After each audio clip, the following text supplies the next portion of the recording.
If you're having issues with your Whirlpool washer and you're hesitant to repair this yourself because you read online that you need to make sure you do the calibration setting at the end after you replace the parts, the good news is you can very easily do this yourself at home. I'll show you how you easily can put this in service mode, recalibrate the settings after you replace some of the parts, then I'll also show you how you can get it out of service mode to get this back up and running without spending a bunch of money by calling someone to come fix it for you.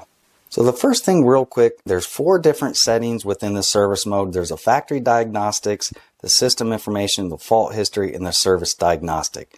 Anytime when you replace any parts, you need to make sure you do the DLMS calibration cycle. So that's going to be the main one. Some of the other settings in there, you can play around and look at some of those different tests you can do, diagnostics. But honestly, if you're probably looking at this video, you're probably thinking, how do I need to do the calibration setting after I replace the parts?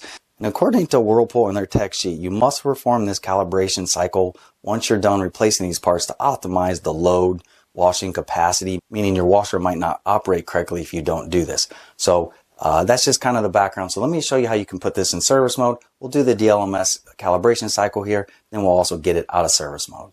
It's a pretty simple process. So the first thing we want to do is we're going to pick any 3 buttons up here on this model. So we're going to do 1, 2, and 3, and we're going to do that 3 times. Eventually it should kick on here and get us in service mode. And one other important note here, make sure nothing is on here and nothing's illuminated. So you don't want it on, and you want to make sure it's plugged in back there.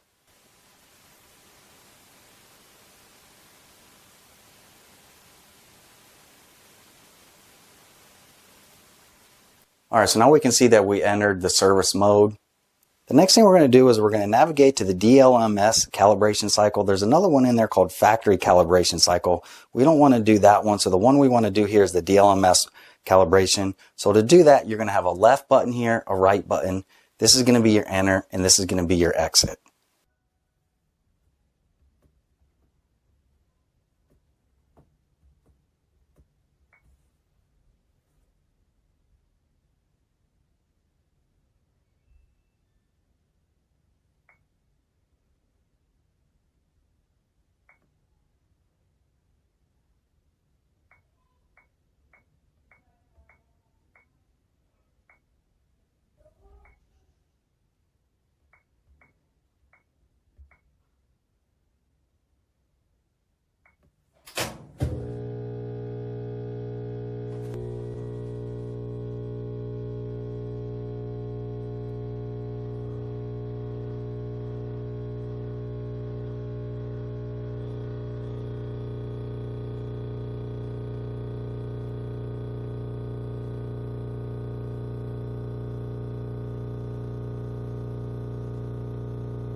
All right, so then after that completes and it goes back to this screen here, now you're done. So to exit the service mode, just hit your exit again, and that's it. And you can turn it back on, just verify everything turns on, then you should be done here.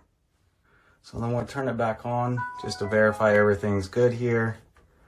We'll start a load.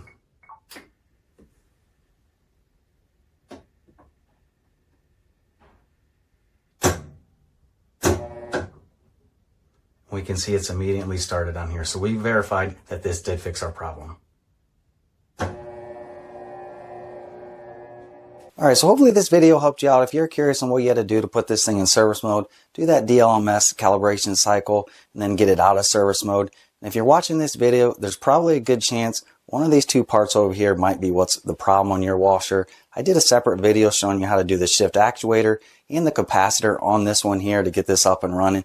These seem to be common fail points, especially this shift actuator up here. So if you're interested in that, see the link above. I go into a lot more detail on replacing both of these parts in order to get this up and running. But again, I hope this video helped you out. If you're curious on what you had to do, there's no reason you got to go spend hundreds of dollars to have a plumber come out and do this. You can very easily do this yourself at home. So hopefully this helped you out. If it did, please give me the thumbs up. If you're interested in more content like this, please hit that subscribe. But again, I hope this helped you out, and thanks for watching.